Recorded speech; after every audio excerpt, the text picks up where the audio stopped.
Hey, it's Arrow. I am a poet, one that just happens to write in a forest. In 2015, I stepped into a very special collection of trees at the Billy Graham Library right here in Charlotte, North Carolina. While there, I did nothing but write, but they were never my words. They were the lyrics from Billy's forest. Nearly 2 years later, God spoke directly into my heart. He said, dude, it's time to go. It's time to reach beyond this library and write inside other collections of trees, mainly your own forest right there in South Charlotte, North Carolina.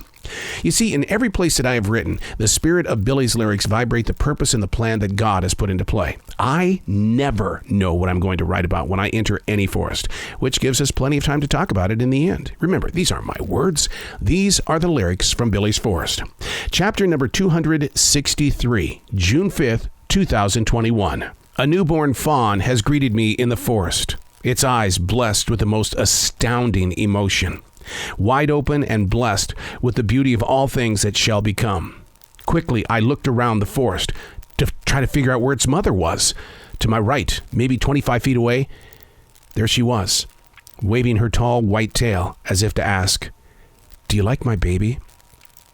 In November of 1992, I stepped into this very forest for the very first time, not realizing the power that it would have on my heart growing forward. This gift today empowered the strength of my spiritual beliefs, God in forward motion. That's what I put on social media. To be this close to the mama and her baby embraces the loving relationship that can be lived by way of being part of the universe. My daily writing did not begin until 2 years after I arrived in this forest. And since then, it's all documented. From replenishing the forest to getting married in the forest, holding my fuzzy children while the air escaped their final presence. This forest in South Charlotte, North Carolina, is where I go to meet in the present, and is still something I cannot explain 27 years deep into the calling. And this morning, I thank the fawn. You have a place like that? A place that you go to grow? You know, in the Bible, Jesus always went to the gardens. Maybe this is my garden. But it even grows deeper than that in the way of what happens if the spiritual beliefs of the 14 and 1500s are actually physically present in this place now. And the reason why I bring that up is because not even 3 miles from where I presently sit, there are these huge boulders where the Native Americans lived underneath them and lived within them, just 3 miles away.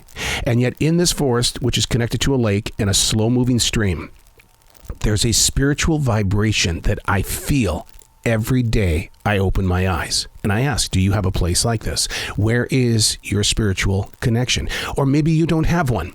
What about where is that place where you just feel, wow? Is it in the mountains? Is it next to the ocean? Where is your wow?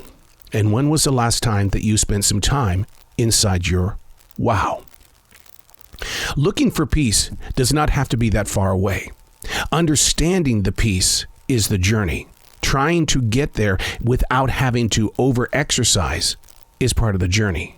The traveling can be far. It could be across a desert. It could be through mountains. I understand that. But to get to your wow, how can we find that place for you sooner more than later?